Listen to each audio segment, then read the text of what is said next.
우리 아버지 하나님은 전지전능하신 하나님이십니다. 우리 아버지 하나님은 절대 주권을 가지신 하나님이십니다.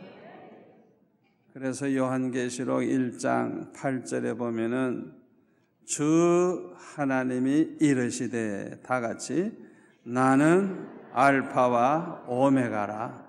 이제도 있고 전에도 있었고 장차 올 자요 전능한 자라 하시더라. 아멘. 여기 보면은 전능하신 하나님이 말씀하시기를 나는 알파와 오메가라. 이 알파와 오메가는 그 헬라어, 그 그리스 헬라어의 첫 글자와 마지막 글자, 알파가 첫 글자고 오메가가 마지막 글자입니다.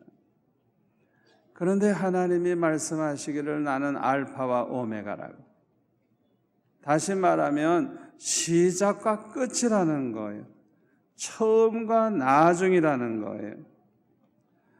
그 의미로 알파와 오메가라고 그렇게 말씀하신 것입니다. 하나님은 전체 인류 역사를 주관하시는 절대 주권자이심을 여기에서 말씀하고 있는 것입니다. 우리 전지전능하신 하나님은요, 이 세상을 만들기 전에 이 세상이 어떻게 될 걸 미리 다 아시는 분이에요. 왜? 전지전능하신 분이니까. 아멘. 무소부지하신 하나님이니까 과거, 현재, 미래까지, 영원한 미래까지 다 아시는 하나님이에요. 그 하나님께서 모든 걸 주장하시는 거예요. 그 하나님은 천지 만물을 창조하시기 전에 벌써 드라마를 가지고 계셨어요. 인류 역사는 한 편의 드라마라고 할 수가 있습니다. 이사야 46장 11절 끝부분에 보면은 내가 말하였은즉 반드시 이룰 것이요 계획하였은즉 반드시 시행하리라.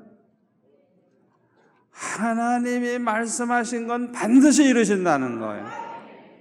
여러분 기도하다가 주님의 음성을 들으면 아예 다 된 줄 믿으세요.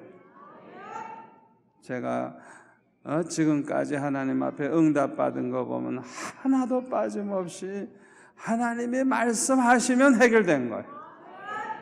그래서 그냥 너무 기쁘고 너무 좋고 응답만 받으면 그냥 얼마나 행복한지 몰라요.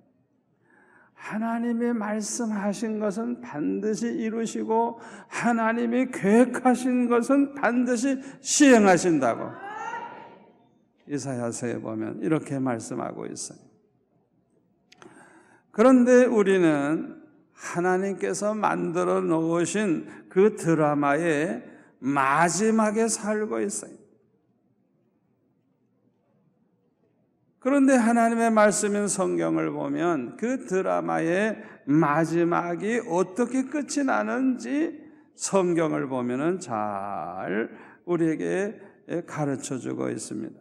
그래서 예수 믿는 저와 여러분은 우리의 미래를 미리 알고 사는 사람들이에요. 이 세상이 어떻게 된다는 걸 알고 사는 사람들이에요. 여러분 몰라요? 뭘 통해서 알 수 있어요? 성경을 통해서. 하나님의 말씀인 성경을 통해서 우리는 알 수 있는 거예요. 우리 인류 역사는 예수님이 재림하심으로 이 세상에 다시 오심으로 이 인류 역사는 그것으로 끝이 납니다. 예수님 재림하시는 그날이 세상 끝날이에요. 오늘이라도 주님이 오시면 인류 역사는 이제 끝나는 거예요. 예수님 재림이 그렇게 중요한 거예요. 그런데 마태복음 24장에 보면 예수님이 재림하시기 전에 아주 큰 환난이 있을 것이라고 말씀을 하셨어요. 마태복음 24장 20절에 보면 노해가 도망하는 일이 겨울이나 안식일에 되지 않도록 기도하라. 이는 그때에 큰 환난이 있겠습니다. 창세로부터 지금까지 이런 환난이 없었고 후에도 없으리라. 그날들을 감하지 아니하면 모든 육체가 구원을 얻지 못할 것이나 그러나 택하신 자들을 위하여 그날들을 감하시리라. 그래서 큰 환난이 있다는 거예요. 큰 환난. 그런데 이 마태복음 24장에 보면 예수님의 제자들이 종용이 찾아와 가지고 물었어요. 뭐라고 묻는 거 하니 어느 때에 이런 일이 있겠사오며 또 주의 임하심과 세상 끝에는 무슨 징조가 있사오리까? 이렇게 질문을 했어요. 그때 예수님께서 이 마지막 때의 그 환난의 내용을 하나하나 설명을 해 주셨어요. 그 중에 첫째가 뭐냐면 4절에 보니까 사람의 이 미혹을 받지 않도록 주의해라. 또 6절에 보니까 난리와 난리의 소문을 듣게 될 것이라. 7절에 보면 전쟁과 기근과 지진이 있을 것이라고. 또 9절에 보면은 우리 예수 믿는 사람을 향한 박해가 있을 것이라. 또 11절에 보면 거짓 선지자들이 많이 나올 것이라 그랬어요. 거짓 선지자, 이단자들이죠. 그런데 마태복음 24장 24절에 보면 거짓 그리스도들과 하나가 아니에요. 여럿이에요. 거짓 선지자들이 일어나 한 명이 아니에요. 여러 명이죠. 큰 표적과 기사를 보여 할 수만 있으면 택하신 자들도 미혹하리라. 그래서 표적과 기사를 보여줘 가지고 미혹할 수만 있으면 미혹하려고. 자, 한번 물어볼까요? 이렇게 표적을 보고 믿는 사람이 믿음이 강할까요? 이 하나님의 말씀을 똑바로 알고 이 말씀을 믿는 사람의 믿음이 더 강할까요? 여러분, 이 표적을 믿는 사람들은요, 믿음이 아주 약한 사람이에요. 그건 예를 들면 유치원생이나 초등학교 1학년 애들 교과서를 보면 뭐가 많으냐 하면 그림이 많아. 그림이 별로 없어요. 그러나 2학년, 3학년, 4학년, 5학년, 6학년쯤 되면 교과서에 그림 거의 없어. 다 글이야. 그러니까 그림 보고 재밌어 하는 사람은 5, 6학년 교과서 보면 재미가 없어. 왜? 그림이 안 나오니까. 그러니까 표적 보고 따라다니는 사람은 이 사람은 믿음이 너무너무 작은 사람들이에요. 그런데 이 거짓 선지자들, 거짓 그리스도들이 이 표적 가지고 많은 사람을 미혹한다는 거예요. 그런데 예수 믿고 구원받은 사람이 표적만 따라다녀. 표적이 일어나면 좋아하고 표적이 일어나지 않으면 안 좋아하고. 그러면 되겠어요? 우리는 말씀의 은혜 받아야 돼요. 말씀의 은혜 받아야 돼요. 말씀을 상고해야 돼요. 말씀을 붙잡아야 돼요. 우리의 믿음은 말씀 따라가는 믿음이에요. 아멘. 그리고 마태복음 24장 12절에 보면 불법이 성해진다고. 아주 불법은 죄예요. 너무너무 죄악이 관영하니까 사람들의 사랑이 식어진대. 이 마지막 때에 그냥 문명이 발달되고 굉장히 과학이 발달되고 해서 잘 사는 것 같지만은 옛날보다 행복해진 게 아니에요. 지금처럼 한국 사람이 자살률이 많고, 지금처럼 우울증 환자가 많고, 지금처럼 이혼이 많고, 가정이 깨지고, 그냥 이런 때가 과거에 없었어요. 경제적으로 세계 10대 경제 대국이 될 정도로 그렇게 잘 살고 그렇게 정말 이 화려한 도시가 이루어지고 있지만은 이 사람들의 마음은 더 공허해지고 불안하고 그냥 가정이 파괴가 되고 그냥 정신병에 걸리고 야단법석이. 왜 그런 줄 알아요? 여러분, 나라가 뭐 경제적으로 일어나고 뭐 그게 중요한 게 아니에요. 사랑을 잃어버리면 다 잃어버리는 거예요. 사랑을 잃어버리면 행복도 없고요. 사랑 잃어버리면요, 삶에 재미가 없는 거예요. 무엇보다도 중요한 게 사랑입니다. 사랑입니다. 그런데 불법이 성함으로 사람들의 사랑이 다 식어진대. 사랑이 없으니까 무슨 재미가 있어요? 살 맛이 있겠어요? 그런데 이 환난 때에 보호받는 사람이 있고 환난을 당하는 사람이 있어요. 시편 27편 5절에 보면 다윗의 시 가운데 이런 말이 있습니다.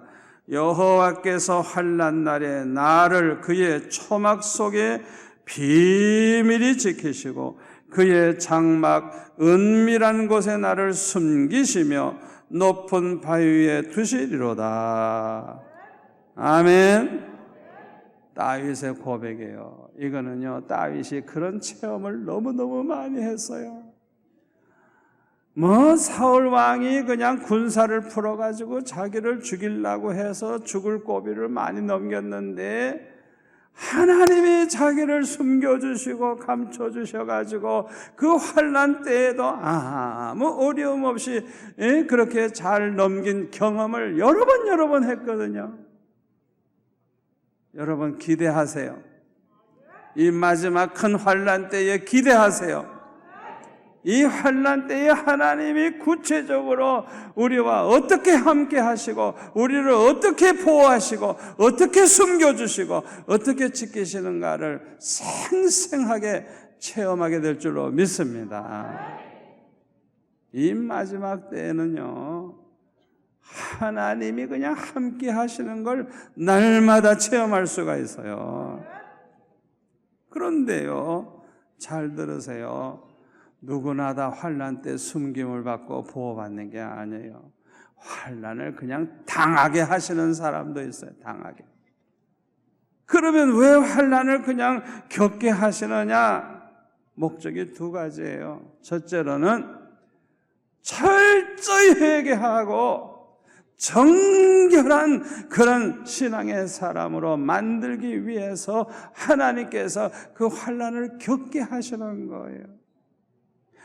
여러분 빨리 깨달으시기 바랍니다. 여러분들 중에 경제적인 문제, 질병으로 여러 가지 고통으로 그렇게 어려움 당하시는 분들, 그걸 우연으로 생각하지 마세요. 우리 사랑하는 성도들에게 하나님이 그런 환난을 허락하시는 첫 번째 목적이 뭐냐? 우리를 정결케 하기 위해서 그런 거예요. 믿으세요? 믿으세요? 깨달으세요? 그냥 그 고난을 안고 살지 마세요. 빨리 깨달으세요. 빨리 깨달으세요. 아멘. 철저히 회개하고 성령 충만함을 받고 거룩한 자로 무장하시기를 바랍니다. 우리 주님이 그걸 원하시는 거예요. 사랑하는 자에게 환난을 허락하시는 이유가. 두 번째 이유는 상급을 주시기 위해서 그래요. 우리가 고난 중에도 신앙을 지키고 핍박을 받아도 신앙을 지키고 어려움 속에서도, 물질의 어려움 속에서도 성수주의를 하고 하나님을 섬기고 또 하나님의 일에 충성하고, 이 사람들은 그 모두가 다 상급을 받을 사람들이에요. 아멘. 마태복음 5장 10절에 보면 의를 위하여 박해를 받은 자는 복이 있나니 천국의 그들의 것임이라. 나로 말미암아 너희를 욕하고 박해하고 거짓으로 너희를 거슬러 모든 악한 말을 할 때는 너희에게 복이 있나니 기뻐하고 즐거워하라. 하늘에서 너희의 상이 큼이라. 할렐루야, 할렐루야. 요한계시록 13장에 가서 보면요, 42달 동안 3년 6개월 동안 두 짐승이 예수 믿는 사람들을 박해를 하는데요, 짐승의 표를 오른손이나 이마에 표를 받지 않으면 아예 매매도 못하게 할 정도로 하여튼 닥치는 대로 잡아 죽이고, 그렇게 아주 심한 박해가 있을 것을 요한계시록 13장에 보면 말씀하고 있어요. 그런데 거기 8절에 보면 이렇게 말씀하고 있습니다. 우리 한번 같이 읽을까요? 죽임을 당한 어린 양의 생명책에 창세 이후로 이름이 기록되지 못하고 이 땅에 사는 자들은 다 그 짐승에게 경배하리라. 자, 보세요. 생명책에 이름이 기록되지 아니한 사람들이 다 그 짐승 앞에 굽실굽실 절을 하고 경배하고 따라간다는 거예요.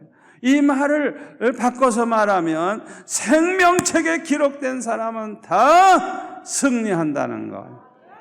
그들에게 굴복하지 아니한다는 거예요. 아멘. 생명책에 기록된 사람들은 이긴다는 거예요. 여기 생명책에 이름이 기록된 사람은 거듭난 신자를 말하는 거예요. 구원받은 하나님의 자녀들을 말하는 거예요. 이들이 어떻게 이기게 됩니까? 주님이 함께 하시기 때문에 이깁니다. 성령이 함께 하시기 때문에 이깁니다. 아멘. 그런데 오늘 본문 마태복음 16장 18절에 보니까 너는 베드로라. 내가 이 반석 위에 내 교회를 세우리니 음부의 권세가 이기지 못하리라. 음부의 권세가 이기지 못하리라. 내 교회를, 예수님의 교회를 예수님이 세우시는데 우리 주님이 뭐라고 말씀하셨어요? 음부의 권세가 교회를 이기지 못한다는 거예요. 이 말을 바꿔서 말하면 교회는 반드시 이긴다는 거예요. 교회가 이긴다는 거예요. 여러분 꼭 믿으세요. 그런데 우리가 이렇게 이기는 자가 되려고 하면 교회 생활을 잘해야 돼요. 교회 생활에 성공을 해야 돼요. 여러분 꼭 명심하세요. 왜 주님께서 교회를 세우셨는 줄 압니까? 내 혼자서만 신앙생활 하려고 그러면요, 힘도 들고 심령이 메마르고 이길 수가 없어요. 그래서 두세 사람만 모여도 교회가 되도록 주님의 교회를 세워주신 거예요. 아멘. 그래서 여러분들이 교회 나와서 함께 예배드리고 말씀을 가르치기도 하고 배우기도 하고, 아멘. 여기에 이제 중요한 비밀이 있는 거예요. 그러니까 이 교회 생활을 하는 것이 얼마나 중요한지 몰라요. 여러분들이 지금 믿음이 부족해도 교회 생활을 철저히 하면 승리합니다. 승리합니다. 그러나 교회 생활을 잘 안 하고 왔다가 갔다가 하고 교회 생활도 적당히 예배만 드리고 가고 이런 식으로 하는 사람은 패배하기가 쉬운 거예요. 교회 생활에 실패하면 신앙생활에 실패하고 이 마지막 때에 실패자가 될 수밖에 없는 거예요. 아멘. 마지막으로 한마디 더 하겠습니다. 지금은요, 예수님이 재림하실 날이 아주 가까웠어요. 여러분 꼭 명심하세요. 예수님 재림하실 날이 가까웠는데요, 예수님 재림하시는 날은요, 심판의 날입니다. 이 세상 사람은 끝. 이제 더 이상 예수 믿을 기회도 없고 그냥 지옥으로 가는 겁니다. 마지막 날입니다. 심판의 날입니다. 요한계시록 18장 8절에 보면요, 하루 동안에 그냥 다 끝나버리는 막.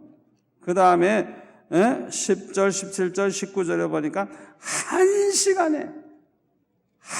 시간 안에 그냥 완전히 바벨론 나라가 그냥 완전히 그냥 불바다 돼버리고 그냥 큰 재난으로 그냥 망해버려. 한 시간. 여러분, 이 하나님의 심판 무섭게 임하는 거예요. 쓰나미가 한번 몰려오면 그 한순간에 그냥 다 쓸어버리는 거예요. 무서운 심판의 날이에요. 그러나 예수 믿어 구원받은 여러분과 같은 분에게는 영광의 날입니다. 고생이 끝나는 날입니다. 환난이 끝나는 날입니다. 아멘. 그 날에는요, 우리 주님께서 사방의 택한 백성들을 다 주님이 모으시고 공중에서 함께 만나가지고 그때부터는 영원히 주님과 함께 살게 되는 거예요. 할렐루야. 그날이 가까이 오고 있어요. 그러므로 저와 여러분은 정신을 바짝 차리고 철저히 회개하고 하나님을 잘 섬기시기를 바랍니다. 말라기서 4장 1절에 보면 만군의 여호와가 이르노라 보라 용광 놋불 같은 날이 이르리니 교만한 자와, 예수 안 믿는 사람, 교만한 사람들이, 교만한 자와 악을 행하는 자는 다 지푸라기 같이 불타버릴 것이라. 지푸라기 같을 것이라. 그 이르는 날에 그들을 불살라 그 뿌리와 가지를 남기지 아니할 것이로되 내 이름을, 예수님의 이름을 경외하는 너에게는, 하나님의 이름을 경외하는 너에게는 공의로운 해가 떠올라서 치료하는 광선을 비추리니 너 해가 나가서 외양간에서 나온 송아지같이 뛰리라. 말라기 3장 16절에 보면 그때에 하나님을 경외하는 자와 그 이름을 존중히 여기는 자를 위하여 하나님 앞에 있는 기념책에 기록하셨느니라. 만군의 여호와가 이르노라 나는 내가 정한 날에 그들을 나의 특별한 소유로 삼을 것이요 또 사람이 자기를 섬기는 아들을 아낌같이 내가 그들을 아끼리라. 여러분, 그 마지막 무서운 심판 날에 사랑하는 자녀들을 보호하시고 아껴주시고 특별한 소유로 삼고, 여러분 집에 불이 나면 뭐 들고 나가요? 지푸라기 들고 나가요? 아니죠. 다이아몬드 있으면 다이아몬드 들고 나가지. 보배함이 있으면 보배함 들고 나가지. 그까진 지푸라기 들고 나가요. 마찬가지예요. 마지막 하나님의 심판의 날에 사랑하는 우리 자녀들, 성도들은 특별한 소유로 삼아주시겠다는. 할렐루야. 저와 여러분이 그날이 가까이 왔다는 걸 아시고 정말 교회 생활 잘하시고 신앙생활 잘하시기를 축원합니다.